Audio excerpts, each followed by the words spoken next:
প্রিয় শিক্ষার্থী ও অভিভাবকবৃন্দ, আসসালামু আলাইকুম। আজ আমি ষষ্ঠ শ্রেণীর বইয়ের experience 6 the missing tenth man এর অ্যাক্টিভিটি 6.7 নিয়ে আলোচনা করব। চলো দেখে নেওয়া যাক। 6.7 the rearrange the words to make a meaningful sentence, then use the appropriate punctuation marks and capital letters where required. অর্থবোধক বাক্য তৈরি করার জন্য নিচের শব্দগুলো সাজিয়ে লেখো।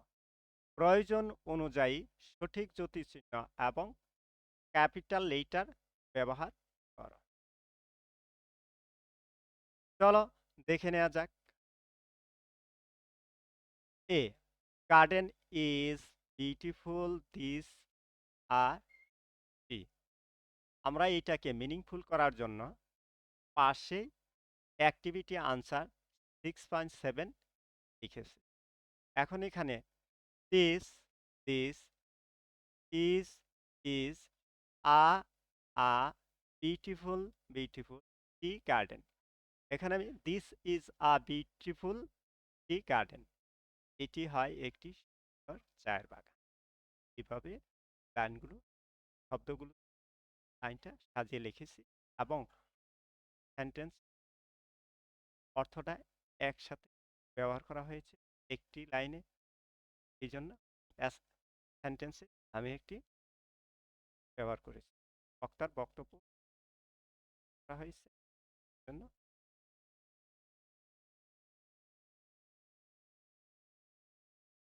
এবং এটি অ্যাসার্টিভ সেন্টেন্স গণ্য হয়েছে।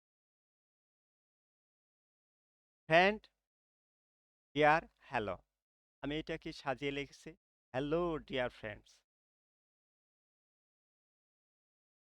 Next see you you what doing are here. এখানে এটা প্রশ্নবোধক চিহ্ন। হ্যাঁ, আমার প্রশ্নবোধক হবে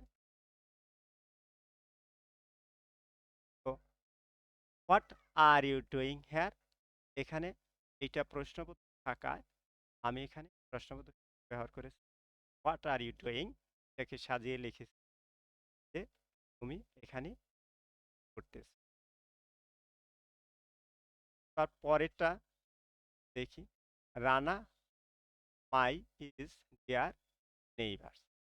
এটাকে আমি সাজিয়ে লিখেছি ডিয়ার ডাক্তার কোনো পদবি পদবি থাকার কারণে সেখানে একটা ডট বা ফুল ব্যবহার করা যায়। আর রানা আর doctor Rana is my neighbours একটা স্টপ হবে।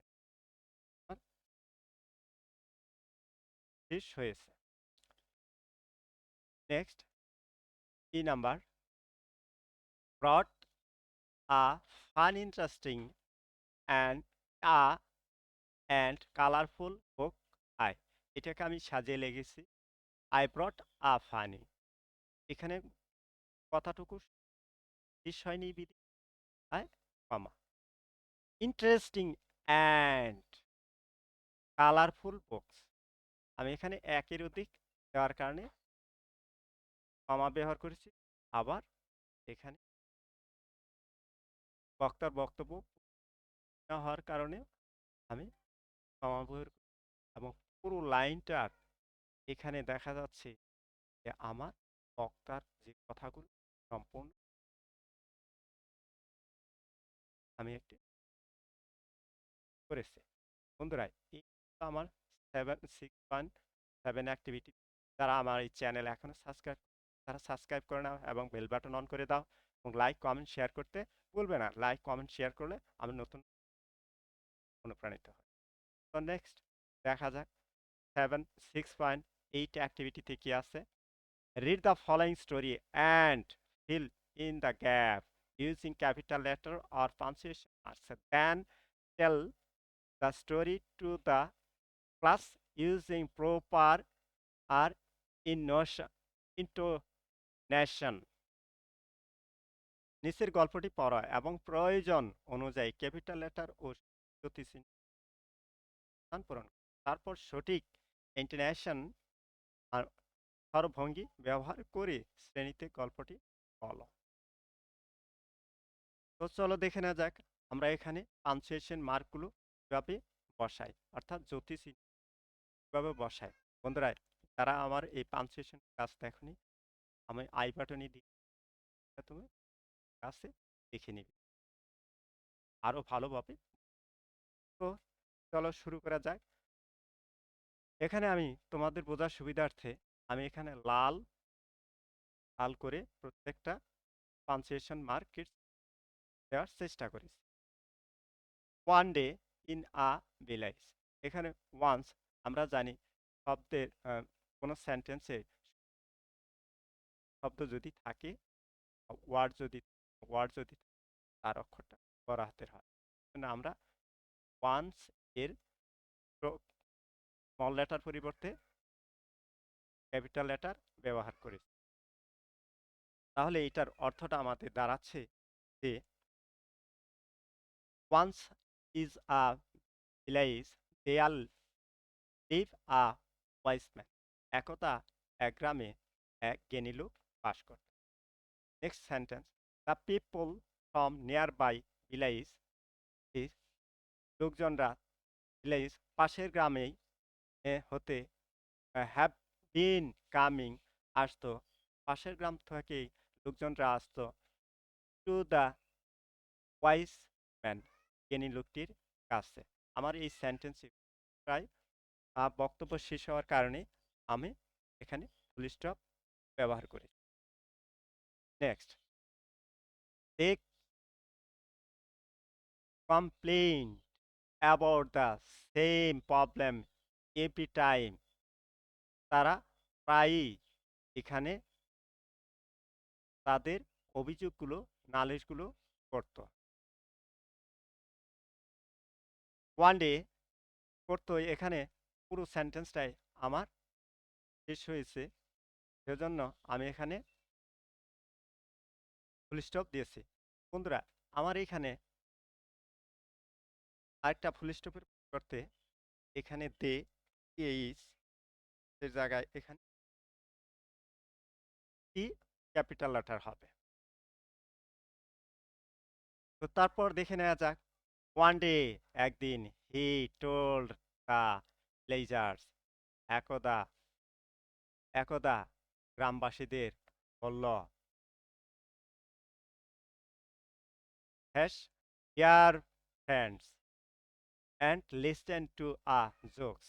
এখন এখানে দেখা যাচ্ছে যে শেষে আমার কোটেশন মার্ক আছে, তাহলে কোটেশন মার্কের এর ফলো করে আমি এখানে এই শূন্যস্থানে ডাবল কোটেশন মার্ক দিতে পারি, কারণ এখানে বক্তা যে বক্তব্য দিয়েছে সম্পূর্ণ বক্তার বক্তব্যকে বলার জন্য বোঝানোর জন্য আমরা ডাবল কোটেশন ব্যবহার করে থাকি, তাই আমি এখানে ডাবল কোটেশন ব্যবহার করেছি। Hearing the jokes the villagers a reward in love. এই কৌতূহলটা শুনে গ্রামবাসীরা সবাই হাসিতে হেঁটে যাচ্ছিল। আফটার এ ক্লব অফ মিনিটস,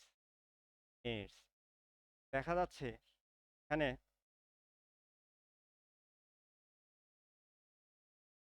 কয়েক মিনিট পর তিনি, কয়েক মিনিট পর, আর এখানে কয়েক মিনিট পরের কারণে কথাটা শেষ হয়নি, তাই আমি কমা ইউজ করি।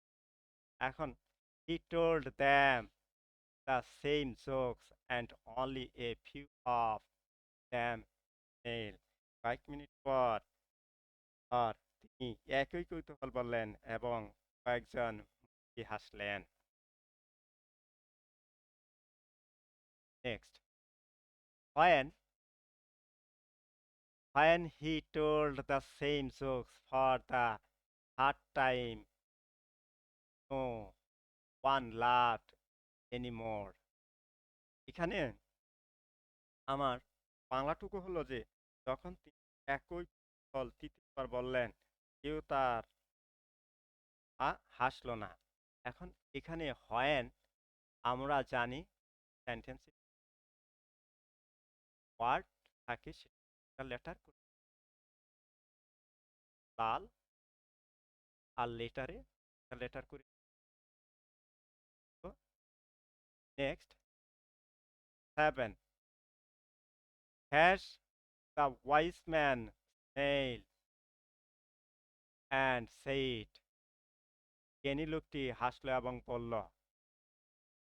বক্তার বক্তব্য হওয়ার কারণে এখানে একটু সময় বিরতির জন্য কমা ব্যবহার করা হয়েছে। এখন কোটেশন দিয়ে শুরু। You Gordon laughed at the same jokes over and over. এখানে over and over সেন্টেন্সটি শেষ হয়েছে। আমি ফুল স্টপ দিই। So why are you always crying about the same problem? ওই সেম প্রবলেম।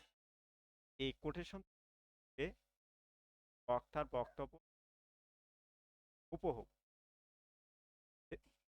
বক্তার বক্তব্য হুবহু বোঝানোর জন্য আমরা ডাবল কোটেশন ব্যবহার করে থাকি। এখান থেকে এবং শেষ হয়ে এ পর্যন্ত। আর এখানে দেখা যাচ্ছে যে আমার এই যে এখান থেকে হোয়াই আর ইউ এখান আমার প্রশ্নবোধক প্রশ্নবোধক হওয়ার কারণে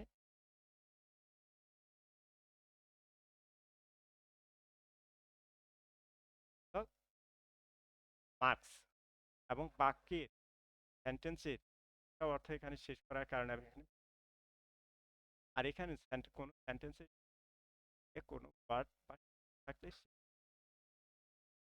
স্মল লেটার থেকে ক্যাপিটাল লেটার। এই ছিল আজকে আমার অ্যাক্টিভিটি 6.7 অ্যান্ড 6.8। তো আগামী ক্লাসের অগ্রিম শুভেচ্ছা জানিয়ে শেষ করছি আজকের মতো। সবাই ভালো থেকে